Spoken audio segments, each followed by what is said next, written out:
Computer basic की ये अपनी सेकंड क्लास है। ठीक है, अगर आप भी कंप्यूटर को बिल्कुल जीरो से सीखना चाहते हैं तो हमारे साथ बने रहिए। पिछली क्लास हुई थी, उसमें आपने डेस्कटॉप और फोल्डर किस तरीके से बनाए जाते हैं, साथ ही फोल्डर को डिलीट करना, ये सब सीखा था। इस क्लास में आप कुछ नया सीखेंगे। ठीक है, तो चलिए आज की क्लास शुरू करते हैं। आपका जो माउस होता है, माउस में आपके दो क्लिक होते हैं, एक राइट क्लिक और एक लेफ्ट क्लिक। अब जैसे फिलहाल मैं डेस्कटॉप पे हूँ, ठीक है, ये डेस्कटॉप स्क्रीन है। अब इसमें जैसे मैं राइट क्लिक करता हूँ तो इस तरीके से एक डायलॉग बॉक्स ओपन होके अपने को मिल जाता है। और इसमें सबसे जो पहला जो ऑप्शन आता है वो आता है व्यू का ऑप्शन। व्यू मतलब जो आप यहाँ पे ये आइकन देख पा रहे हो ना, इन आइकन को जो इनकी जो साइज वगैरह है या फिर इनका जो अरेंजमेंट है वो आप यहाँ से मैनेज कर सकते हो। देखिए, मैं यहाँ से व्यू पे जाता हूँ। व्यू पे जाने के बाद अब आप देखोगे कि इनकी जो साइज है ना वो मीडियम है, ये इनको आइकन बोला जाता है। और इनकी जो साइज है वो कौन सी है, मीडियम है। अगर मैं लार्ज सेलेक्ट करता हूँ यहाँ से, ठीक है, यहाँ से ये लार्ज सेलेक्ट करता हूँ तो इनकी जो साइज होगी वो बढ़ जाएगी इस तरीके से। ठीक है, और अगर मैं यहाँ से व्यू पे जाके और स्मॉल आइकन करता हूँ तो यहाँ से इसकी साइज कम हो जाएगी।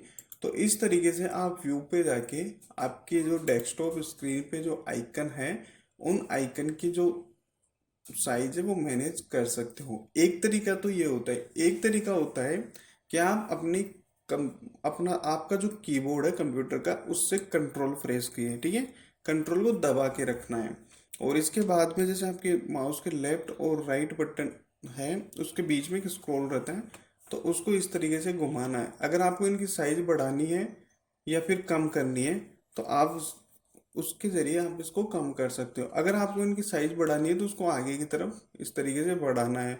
और अगर आप साइज़ कम करना चाहते हो तो इस तरीके से पीछे लेके आप इसकी साइज़ को कम कर सकते हो। ठीक है, आप कीबोर्ड से कंट्रोल दबा के रखोगे और फिर उस स्क्रॉल को इस तरीके से घुमाओगे तो आप इसकी साइज को मैनेज कर सकते हो। ठीक है, या फिर आप राइट क्लिक करके व्यू पे जाके और यहाँ से मीडियम करना हो तो, और यहाँ से स्मॉल करना हो तो यहाँ से कर सकते हो। ठीक है, तो ये चीज़ आपके समझ में आ गई होगी कि व्यू है और व्यू में लार्ज आइकन, मीडियम आइकन और स्मॉल आइकन, ये आपको अच्छी तरीके से क्लियर हो गए होंगे।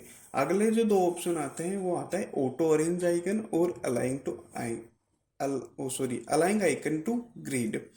तो मैं एक बार इसको यहाँ से हटा लेता हूँ। ठीक है, थोड़ी सी इनकी साइज बढ़ा लेते हैं। अब आप देख पा रहे हो कि जैसे मेरा ये एक फोल्डर है, एक मिनट, ठीक है, ये फोल्डर मैं उठा के यहाँ रखता हूँ और एक फोल्डर उठा के मैं इसी के पास इस तरीके से रख लेता हूँ और एक ही फोल्डर उठा के मैं इसको इस तरीके से रख लेता हूँ। ठीक है, अब अगर आप देख पा रहे हो तो ये प्रॉपर अरेंज नहीं है।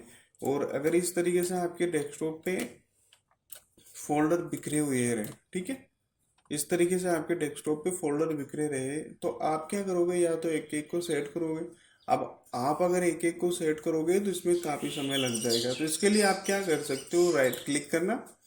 राइट क्लिक करने के बाद आप व्यू पे जाना। व्यू पे आने के बाद आप ऑटो अरेंज आइकन, ठीक है, ऑटो अरेंज आइकन पे जैसे ही आप यहाँ पे क्लिक करोगे तो ये सारे के सारे आइकन हैं। डेस्कटॉप में कहीं पे भी हो, कोई फोल्डर बना रखा हो या कोई सॉफ्टवेयर का हो, कुछ भी हो शॉर्टकट हो, तो सारे के सारे क्या होंगे, अरेंज हो जाएंगे, ऑटोमेटिकली अरेंज हो जाएंगे। ठीक है, तो ये ऑटो अरेंज जो आइकन है वो इस तरीके से काम करता है। इसका जो अगला जो ऑप्शन आता है वो आता है अलाइंग आइकन टू ग्रिड।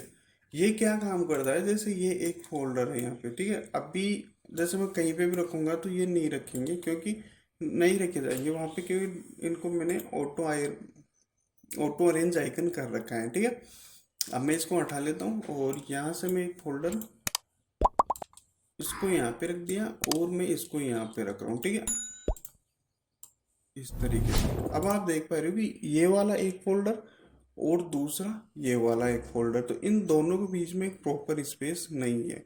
क्यों, क्योंकि आपने अलाइंग आइकन टू ग्रिड है इसको अनचेक कर रखा है। जैसे आप इस पर क्लिक करोगे तो आप देखोगे इन दोनों के बीच में प्रॉपर स्पेस आएगा। अब जैसे मैं इस फोल्डर को उठा के यहाँ पे रखना चाहूँ, ठीक है, तो आप देखोगे कि इसके और इसके बीच में जो ये स्पेस है वो ऑटोमेटिकली आ जाएगा। तो ये जो अलाइंग आइकन टू ग्रिड है ना, वो ये काम करता है। अब मैं इनको आप वापस से अरेंज करना चाहो तो यहाँ पे जाइए और यहाँ से ऑटो अरेंज आइकन पे क्लिक कर दो, तो इस तरीके से ये सेट हो जाएंगे, ठीक है। अगला तो इसमें ऑप्शन आता है वो शो डेस्कटॉप आइकन। जैसे कि आप देख पा रहे हैं यहाँ पे डेस्कटॉप पे आपको ये आइकन दिख रहा है, ठीक है। आप इनको हाइड करना चाहते हो या शो करना चाहते हो, तो उसके लिए आप क्या करोगे, राइट क्लिक करोगे, व्यू पे जाओगे, व्यू पे जाने के बाद आप इसको एक बार क्लिक कर देना है यहाँ पे। तो अभी आप देख पा रहे हो यहाँ पे सही का निशान आ रहा है। अभी ये जैसे ही यहाँ से हट जाएगा तो अब वो आपके जो आइकन है वो डेस्कटॉप से हट जाएंगे। हटेंगे नहीं, वो केवल और केवल हाइड होंगे, ठीक है। ये जो आइकन होंगे वो केवल और केवल क्या होंगे, हाइड होंगे। अब वापस से आप इनको लाना चाहो तो व्यू पे जाओ और व्यू पे जाने के बाद शो डेस्कटॉप आइकन पे क्लिक कर लो, तो सारे के सारे आइकन वापस से आ जाएंगे, ठीक है। तो ये व्यू के जो जितने फंक्शन थे वो आपको सारे समझ में आ गए होंगे, ठीक है। अगला जो ऑप्शन आता है वो आता है सॉर्ट। अगर आप इनको नाम के जो आपके डेस्कटॉप पे जो आइकन है आप इनको सॉर्ट कर सकते हो। आप नाम के अकॉर्डिंग करना चाहो नाम के अकॉर्डिंग कर सकते हो, साइज के अकॉर्डिंग करना चाहो साइज के अकॉर्डिंग कर सकते हो, आइटम टाइप के अकॉर्डिंग करना चाहो आप आइटम टाइप के अकॉर्डिंग करना चाहो, डेट मॉडिफाई करना चाहो, ठीक है, डेट के अकॉर्डिंग करना चाहो तो आप यहाँ से कर सकते हो। जैसे मैं नेम के अकॉर्डिंग करूँगा तो इस तरीके से ये सॉर्ट हो जाएंगे, ठीक है। और अगर आप इनको साइज के अकॉर्डिंग करोगे तो ये साइज के अकॉर्डिंग सॉर्ट हो जाएंगे इस तरीके से।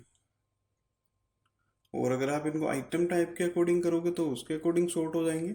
डेट मॉडिफाई के अकॉर्डिंग करोगे तो ये डेट मॉडिफाई के अकॉर्डिंग सॉर्ट हो जाएंगे, ठीक है। तो ये व्यू और सेकंड सॉर्ट ये दोनों फंक्शन आपके क्लियर हो गए होंगे। अगला जो ऑप्शन आता है वो आता है रिफ्रेश। ये रिफ्रेश करने के लिए काम में आता है कि आपका जो कंप्यूटर है उसको रिफ्रेश करने के लिए काम में आता है। आप अपने कीबोर्ड से F5 कीज दबाकर भी रिफ्रेश कर सकते हैं, ठीक है, इस तरीके से। या तो आप कंप्यूटर से F5 कीज दबा दो या फिर आप राइट क्लिक करके और यहाँ से रिफ्रेश कर सकते हो, ठीक है। अगला जो ऑप्शन आता है वो पेस्ट और पेस्ट शॉर्टकट का है। देखो पेस्ट क्या काम करता है, जैसे यहाँ पे एक फोल्डर है क्लास 01 और मैं इस पर राइट क्लिक करता हूँ। राइट क्लिक करने के बाद मैं इसको यहाँ से कॉपी करता हूँ, ठीक है। अब जैसे मैं इसको कॉपी करूँगा, अब आप राइट क्लिक करोगे तो देखो आपका जो पेस्ट का जो ऑप्शन है वो अब काम करने लग गया। मतलब आप किसी भी फाइल हो या कोई फोल्डर हो, ठीक है, आप उसको कॉपी करते हो उसके बाद में ही उसको पेस्ट कर सकते हो। अब जैसे ही मैं यहाँ पे पेस्ट करता हूँ तो देखो ये क्लास 01 थी और इसकी ये कॉपी यहाँ पे हो गई, ठीक है।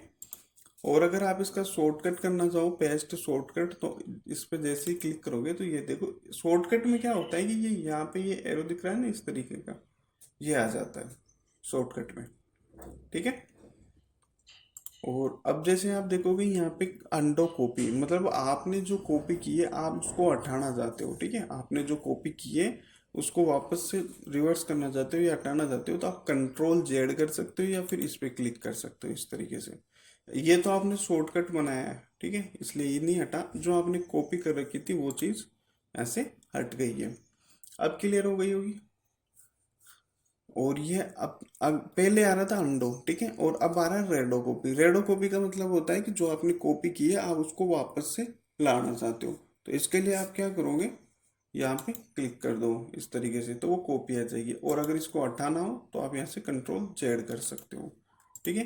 को देखो अंडो करने के लिए अपन कंट्रोल जेड का यूज करते हैं और रीडो करने के लिए कंट्रोल वाई का यूज किया जाता है।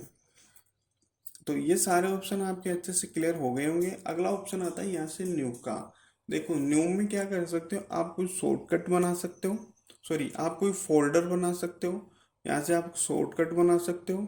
आप जैसे माइक्रोसॉफ्ट हो, माइक्रोसॉफ्ट वर्ड, ये जितने भी आपको यहाँ पे दिख रहे हैं ना, ये आप सारी चीज़ें यहाँ से क्रिएट कर सकते हो, ठीक है। न्यू पे जाके न्यू पे जाने के बाद ये सारी चीज़ें देखो यहाँ पे जैसे फोटोशॉप देख पा रहे हो आप, और ये जैसे माइक्रोसॉफ्ट वर्ड है, माइक्रोसॉफ्ट एसेस, ये अगर आप अपने कंप्यूटर में इंस्टॉल करके रखोगे तो ये आपको यहाँ पे दिखेंगे, ठीक है।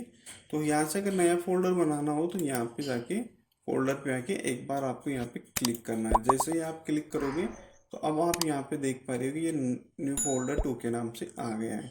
ठीक है, क्योंकि न्यू फोल्डर 1 के नाम से ऑलरेडी इसमें एक फोल्डर है, इस वजह से ये न्यू फोल्डर 2 के नाम से आ गया। देखो न्यू फोल्डर और ये 2। अब अगर आप एक और नया फोल्डर बनाओगे तो न्यू फोल्डर 3 के नाम से वो आएगा। ठीक है, और अगर आप इसका नाम चेंज कर दोगे तो फिर वो न्यू फोल्डर 2 के नाम से ही आएगा। एक बार आप प्रैक्टिस करोगे अच्छे से समझ में आ जाएगा। अब आप इसका जो भी नाम देना चाहो, जैसे मैं यहाँ से 05 दे रहा हूँ, तो आप देख पा रहे हो ये आपका फोल्डर हो गया 05। और अगर नया फोल्डर बनाना हो तो आप न्यू पे जाना, न्यू पे जाने के बाद फोल्डर पे जाना और एक बार क्लिक कर देना। इस तरीके से फोल्डर बन जाएंगे। और अगर हमको कोई शॉर्टकट बनाना हो तो आप शॉर्टकट पे यहाँ से क्लिक करना। क्लिक करने के बाद आपको जो आपकी फाइल है उसका लोकेशन यहाँ पे देना होता है। जैसे यहाँ से ब्राउज करना चाहो तो आप ब्राउज कर सकते हो ऐसे, जैसे कुछ भी लेना हो आपको, जैसे हाई बैकलिंक, ये मैं एक फाइल लेता हूँ और ये लो। ठीक है, और यहाँ से मैं उसको नेक्स्ट करके इस नाम से ये शॉर्टकट बनेगा और इसको फिनिश करता हूँ। तो अब देख पा रहे हो ये शॉर्टकट बन गया। अब मैं यहाँ से इसको चलाना चाहूँ तो ये डायरेक्टली यहाँ से चल जाएगा। ठीक है, जैसे आप यहाँ से इस पर डबल क्लिक करोगे, अगर राइट क्लिक करके यहाँ से ओपन करोगे तो ये यहाँ से फाइल चल जाएगी। ठीक है, तो इस तरीके से ये शॉर्टकट काम करते हैं और बाकी जितने भी फंक्शन है आप एक सिंगल क्लिक करोगे तो वो एक्सेस हो जाएंगे। ठीक है, तो इस क्लास में आपने सीखा है कि आप व्यू, सॉर्ट, रिफ्रेश, पेस्ट, अंडो और न्यू। ठीक है, तो इस क्लास में इतना ही। आप इन सभी की एक बार खुद से ज़रूर प्रैक्टिस करना, क्योंकि जब तक आप इसकी प्रैक्टिस नहीं करोगे चाहे वीडियो कितना ही देख लेना कोई मतलब नहीं रहेगा।